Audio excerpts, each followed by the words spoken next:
Assalamualaikum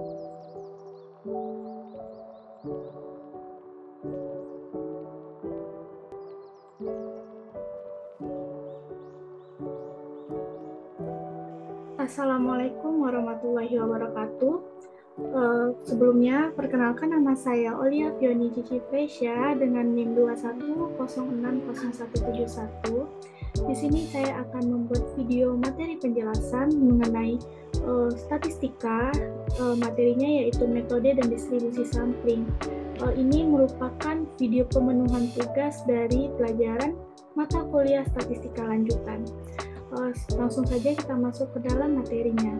Jadi di dalam bab bagian materi metode dan distribusi sampling ini, pertama saya akan menjelaskan pengertian populasi dan sampel, metode penarikan sampel, kesalahan penarikan sampel, distribusi sampel rata-rata dan proporsi, distribusi sampel selisih rata-rata dan proporsi, faktor koreksi untuk populasi terbatas, dan dalil batas tengah. Jadi pertama kita masuk dalam pengertian dan populasi sampel. Jadi di sini terdapat skema gambar bagaimana sih hubungan antara sampel dan populasi. Jadi populasi ini dapat terlihat dia itu kumpulan dari para anggota dari berbagai jenis karakteristik, sedangkan sampel itu contoh kecil atau bagian kecil dari populasi yang kita ambil untuk kita hitung ke dalam rumus statistikanya. Jadi di sampel ini sendiri itu dibedakan menjadi dua, yaitu sampel probabilitas dan sampel non-probabilitas. Nah, sampel probabilitas itu pengertian definisinya yaitu sampel yang dipilih sedemikian rupa dari populasi sehingga masing-masing anggota populasi memiliki probabilitas atau peluang yang sama untuk dijadikan sampel. Sedangkan sampel non-probabilitas ini merupakan suatu sampel yang dipilih sedemikian rupa dari populasi sehingga setiap anggota tidak memiliki probabilitas atau peluang yang sama untuk dijadikan sampel. Nah, selanjutnya itu tentang metode penarikan sampel. Jadi di dalam metode penarikan sampel ini ada caranya, yaitu di dalam penarikan sampel probabilitas ada 3 cara, yaitu penarikan sampel acak sederhana atau simple random sampling, yang kedua penarikan sampel acak terstruktur atau stratified random sampling, dan yang ketiga penarikan sampel cluster atau cluster sampling. Sedangkan metode penarikan sampel untuk non-probabilitas itu ada 3 cara juga, yaitu penarikan sampel sistematis atau systematic sampling, kedua penarikan sampel kuota atau kuota sampling, dan ketiga penarikan sampel purposive atau purposive sampling. Jadi saya akan menjelaskan metode untuk sampel probabilitas terlebih dahulu, yaitu pertama penarikan sampel acak sederhana. Nah, penarikan sampel acak sederhana ini merupakan pengambilan sampel dari populasi secara acak tanpa memperhatikan strata atau kelompok di dalam populasi tersebut. Dan setiap anggota populasi ini memiliki kesempatan yang sama untuk dijadikan sampel. Nah, di dalam sampel acak sederhana ini ada 2 cara, yaitu pertama sistem kocokan. Nah, sistem kocokan ini sama dengan sistem di dalam arisan. Dan yang kedua itu menggunakan tabel acak. Jadi dalam memilih sampel, kita membuat tabel, kita susun para anggota populasi ini dalam tabel, dan kita menggunakannya itu ditentukan terlebih dahulu titik awalnya, starting point untuk pengambilan dari si sampel tersebut. Nah, yang kedua ini penarikan sampel acak terstruktur. Nah, bedanya tadi kan acak sederhana, sedangkan ini lebih terstruktur, yaitu kita membagi kelompok anggota populasi ini sesuai dengan subkelompoknya atau stratanya masing-masing sesuai dengan karakteristiknya setiap anggota sampel. Lalu sampel ini dipilih menurut masing-masing dari stratumnya atau dari subkelompok dari populasi tersebut. Nah, ini contoh dari sampel acak terstruktur. Jadi di sini ada populasi yang tidak ada stratanya atau tidak ada subkelompoknya. Jadi dia masih tergabung. Setelah itu kita gabungkan menurut karakteristik yang sama, masuk ke dalam strata yang sama. Jadi ini dibedakan menjadi 3 kelompok, yaitu kelompok bulat, kelompok segitiga, dan kelompok tabung. Nah, ini gimana sih cara kita mengambil jumlah sampel dari setiap stratum itu? Jadi kan dari contoh sebelumnya ini, kita dapat 3 stratum, yaitu kelompok bulat, segitiga, dan kotak. Nah, jadi kita masukkan ke dalam kelompok masing-masing, dapatlah jumlah anggota masing-masing berapa di dalam kelompok tersebut, yaitu bulat di sini ada 5, segitiga ada 7, kota ada 17, dan jumlah anggota populasinya ada 24. Setelah kita menentukan jumlah anggotanya, sudah kita hitung, mengetahui jumlah anggota setiap stratum, kita hitung persentase dari totalnya. Jadi di sini setelah kita hitung, caranya seperti biasa, jumlah anggota yang pertama kita mencari bulat untuk mencari persentase total, berarti 5 dibagi 24 kita kali 100%. Nah, dapatlah persentase bulat, kelompok stratum bulat ini yaitu 21%. Begitu juga terus ke bawahnya. Nah, setelah kita dapat persentase totalnya, kita bisa mengetahui jumlah sampel per stratum yang bisa kita ambil per setiap kelompoknya. Caranya itu, kan kita di sini mau mengambil ada 10 sampel. 10 sampel jumlah sampel yang kita ambil itu ada 10. Jadi caranya 21% dikali 10, dapatlah masing-masing sampelnya. Di sini didapatkan bulat ada 2 sampel, di kelompok segitiga ada 3, di kota ada 5 sampel. Jadilah dapat totalnya sampel yang mau kita ambil itu ada 10, seperti itu. Ini juga sama, cuman beda soalnya aja, caranya sama seperti sebelumnya. Nah, ini contoh gimana cara pengambilan sampel dalam kehidupan sehari-hari. Di sini ada soal, jika ada seorang investor, dia ingin mengetahui kinerja perusahaan pada sektor keuangan yang berada di Bursa Efek Indonesia atau BI pada tahun 2008. Nah, sedangkan perusahaan sektor keuangan yang ada di BI ini ada macam-macam jenisnya. Yang pertama itu ada perusahaan perbankan, ada 27 buah, perusahaan asuransi dan pembiayaan ada 19 perusahaan, perusahaan efek ada 9 perusahaan, dan perusahaan keuangan lainnya ada 6 perusahaan. Nah, dari total semua macam-macam perusahaan ini, si investor ini ingin mengambil sampel sebanyak 15 perusahaan dari seluruhnya itu. Jadi, kita menggunakan metode terstruktur, maka berapa sih jumlah sampel yang kita ambil setiap kelompoknya? Caranya seperti ini.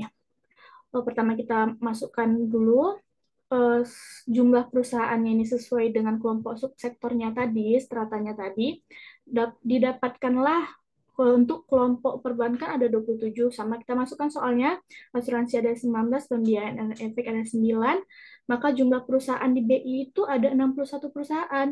Nah, dari 61 perusahaan ini, kita akan mengambil 15.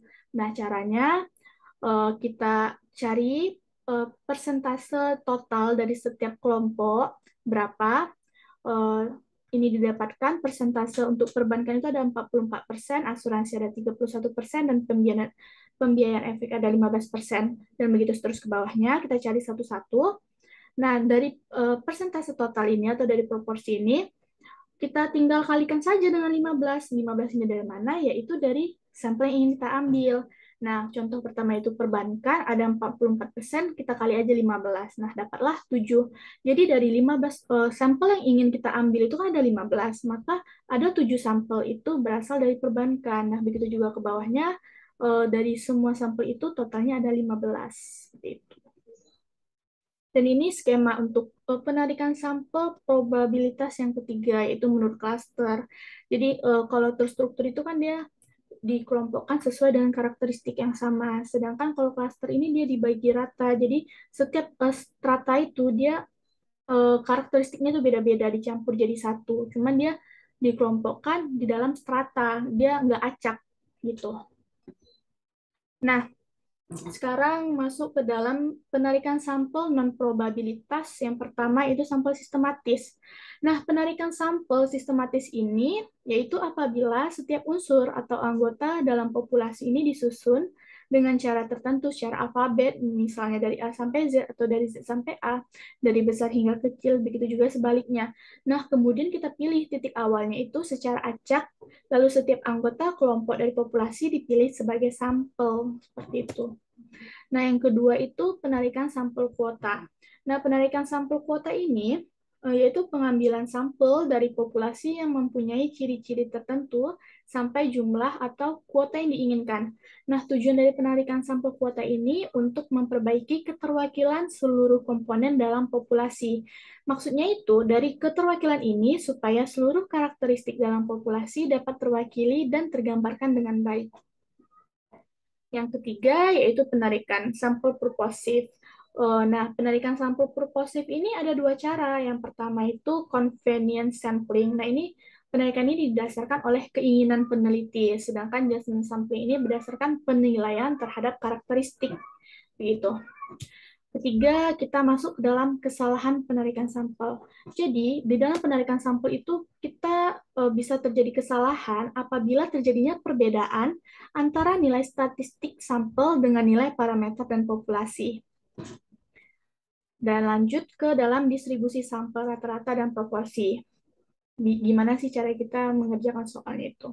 Jadi distribusi sampel dari rata-rata hitung sampel itu suatu distribusi probabilitas yang terdiri dari seluruh kemungkinan rata-rata hitung sampel dari suatu ukuran sampel tertentu yang dipilih dari populasi dan probabilitas terjadinya dihubungkan dengan rata-rata hitung sampel. Nah, ini contohnya. Jadi kita sini ada soal untuk menghitung ROA atau return on asset. Jadi sini ada 5 bank dengan persentase ROA masing-masing.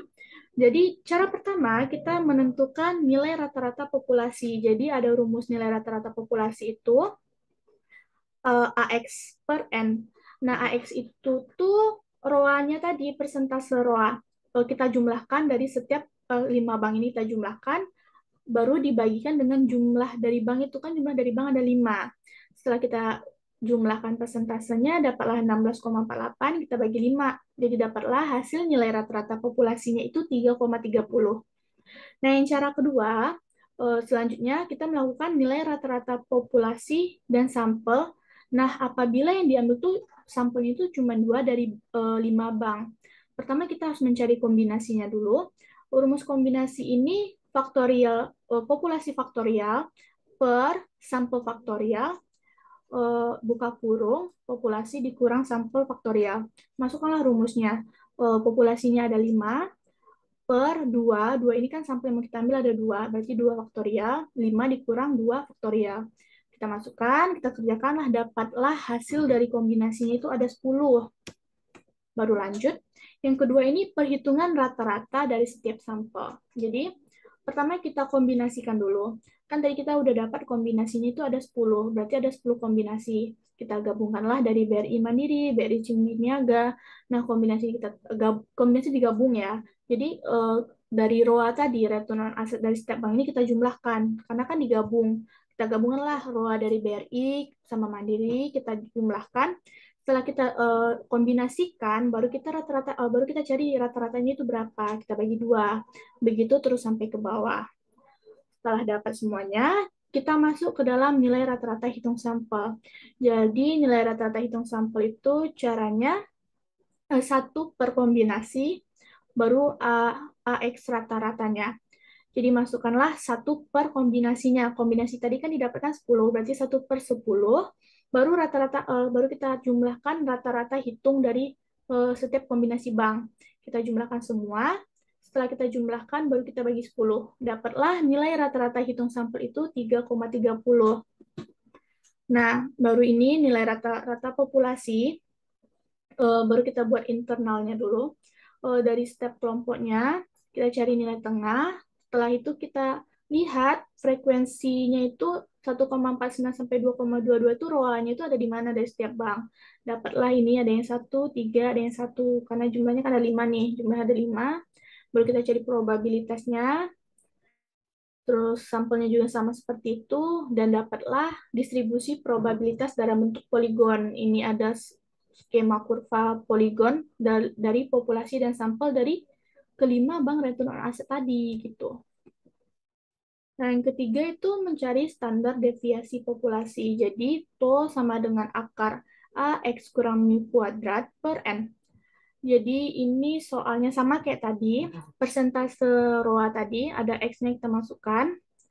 Dari X kita jumlahkan. Setelah jumlahkan, dapatlah AX-nya itu 16,48. Baru kita bagi 5 untuk mencari si mu. Mu-nya 3,3. Setelah dapat si mu-nya, barulah kita masukkan ke dalam rumus X kurang mu. Jadi si X-nya ini 5,15 kita kurang 3,3. Si X 3,55 ini kita kurangkan dengan 3,33. Kita kerjakan satu persatu. Setelah dapat X kurang mu-nya, baru kita pangkat 2. Setelah dapat pangkat 2, kita kerjakan satu-satu, kita jumlahkan. Dapatlah jumlahnya 6, dijumlahkan dan dibagi ya. Dijumlahkan saja 6,81, dapatlah AX mu kuadratnya. Nah, setelah dapat itu, barulah kita masukkan ke dalam rumus standar deviasi populasi. Masukkan dalam standar deviasi populasinya, yaitu akar 6,81 per 5 dibagi dengan jumlah dari populasi itu. Dapatlah standar deviasi populasinya 1,17. Lanjut. Ini tadi standar deviasi populasi, sekarang yang sampel. Kalau yang sampel itu hampir mirip, cuman bedanya dia ada pakai kombinasi. Sama cara seperti tadi, kita jumlahkan setiap row tadi, dapatlah, baru kita bagi 10, jumlah kombinasinya ada 10. Kita bagi 10, dapatlah si mu-nya 3,30. Setelah dapat, baru kita kurangkan dengan si X-nya, kita cari salah satu, setelah dapat semua, baru kita buat tabel baru, itu kita kuadratkan. Setelah dapat, kita kuadratkan satu persatu semua, baru kita jumlahkan. Dapatlah A X kurang X akar 2, pangkat 2, yaitu 5,11. Setelah dapat, barulah kita masukkan ke dalam rumus standar deviasi sampel. Rumus standar deviasinya itu akar 5,11 per 10. Dapatlah standar deviasi sampelnya itu 0,71. Nah, ini ada rumus dari hubungan standar deviasi sampel dengan populasi. Eh, Kalau mau mencari hubungan antara si sampel sama populasi terbatas, ini ada rumusnya, dan tidak terbatas juga ada rumusnya seperti di slide PPT ini. Ini juga kalau mau mencari distribusi sampling proporsi, caranya hampir sama, tinggal kita cari satu persatu, baru masukkan ke dalam rumus masing-masing. Ini adalah nilai rata-rata proporsi, ada standar deviasi sampel proporsi, standar deviasi proporsi. Selanjutnya itu tentang distribusi sampel selisih rata-rata dan proporsi. Di sini ada skemanya, skema selisih dari populasi dan atau sampel seperti ini. Dan ini juga ada skema selisih. Pada dasarnya, setiap sampel berukuran N diambil dari populasi merupakan variabel random dan cenderung mendekati normal. Oleh sebab itu, distribusi dari selisih rata-rata dan proporsi pada dasarnya juga mengikuti pola distribusi normal. Nah, ini ada skema dari distribusi selisih rata-rata dan selisih proporsi. Hampir mirip ya. Dan ini juga ada rumus kalau mencari distribusi sampel selisih rata-rata proporsi. Sini ada rumusnya hampir mirip, tinggal dimasukkan saja, dikerjakan satu persatu gitu. Ini juga sama. Mana lagi? Nah, selanjutnya kita masuk ke materi selanjutnya, itu faktor koreksi untuk populasi terbatas. Jadi ini ada faktor koreksi kalau kita mau mengoreksi penyesuaian, koreksi atau penyesuaian dari perhitungan kita tadi. Ini ada caranya, penyesuaian standar deviasi untuk rata-rata hitung dan standar deviasi untuk proporsi. Seperti ini rumusnya kalau ingin mengkoreksinya atau menyesuaikan gitu. Nah, materi terakhir yaitu dalil batas tengah. Jadi ada dalil batas tengah, itu ada bunyinya seperti ini. Untuk populasi dengan rata-rata mu dengan varian to pangkat 2, rata-rata hitung distribusi sampel dari seluruh kemungkinan kombinasi sampel berukuran N yang diperoleh dari populasi akan mendekati distribusi normal, di mana rata-rata hitung distribusi sampel sama dengan rata-rata hitung populasi, dan varian distribusi sampel sama dengan atau pangkat 2 per N. Ya, ternyata materi kita udah habis. Mungkin cukup sekian penjelasan dari saya mengenai metode populasi dan sampel ini. Jika ada kesalahan dalam penyampaian materi atau kurang tepat, mohon dimaafkan karena saya juga masih dalam proses pembelajaran dalam materi ini. Mungkin itu aja yang bisa saya sampaikan. Wabillahi taufiq wal hidayah. Wassalamualaikum warahmatullahi wabarakatuh.